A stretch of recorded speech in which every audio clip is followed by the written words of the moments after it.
So here's a little mini fridge that somebody donated to the program so that the students would have something to work on. And it's my understanding that when this was donated, it didn't work. The compressor was not in very good shape.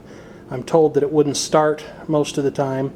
So some other students got to this before I did, and what they did to solve the no starting problem on the original compressor, they attached a hard start kit to it, except said hard start kit was made for a compressor having a much larger horsepower rating, something like you'd see on, say, a central air conditioning condenser unit.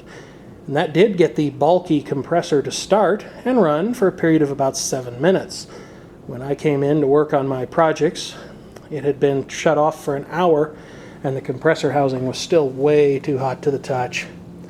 And at that point, it failed a megometer test. So if it hadn't burned out beforehand, it certainly had afterwards. As you can see here, I stuck a little note to it saying that it was no good. And ordinarily, even under the most exceptional of circumstances, something like this would never be worth repairing because, well, these things cost brand new. You play your cards right, I think you can get one for around $60, maybe less, one of these little dorm fridges. But as it happens, not only did I want to work on this for the experience, but also the man I hired to remodel my front porch told me that he had a dorm fridge that he had punctured the evaporator coil in while he was defrosting it one day. And I said, well, bring it on by. It just so happens I could probably find a home for that compressor. And I did. Put it in here, charge this thing up to spec. Hasn't been plugged in all that long. It might actually manage to pull down a little bit colder. There's a bottle of water that's at least partially frozen. Like I say, it's only been in there for about 2 hours. There's a thermostat.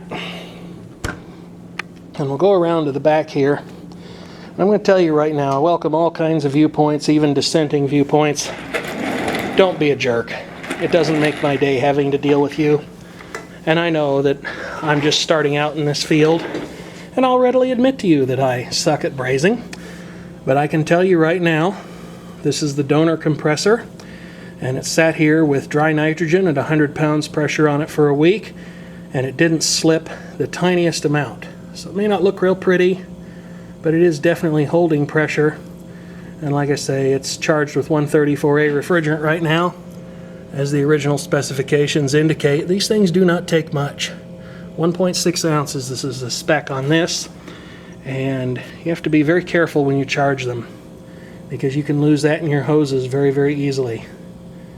But if there's one thing I have gotten good at throughout this program, it is charging these small appliances. You can hear it's running. Seems to be happy enough. I redid the wiring.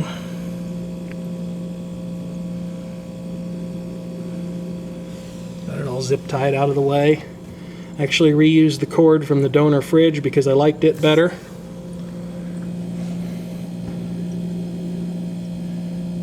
Came out of a Sanyo fridge originally, as you can see.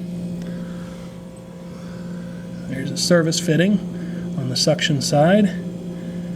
There's the hot gas line coming out of the compressor. And there's the suction line. And I know it's not the prettiest work you've ever seen, and I wouldn't be above having it criticized because it probably has that coming, but hey, it is working. So that's one of the projects I've been working on. Like I say, this ordinarily would have been a throwaway situation because these things just aren't worth repairing.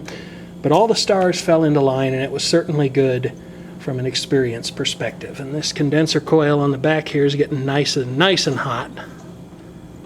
So I think it's definitely working according to spec. I didn't take any superheat measurements on it because, well, who cares? And I was actually graded by my instructor for this project, got 100%. So there's always that.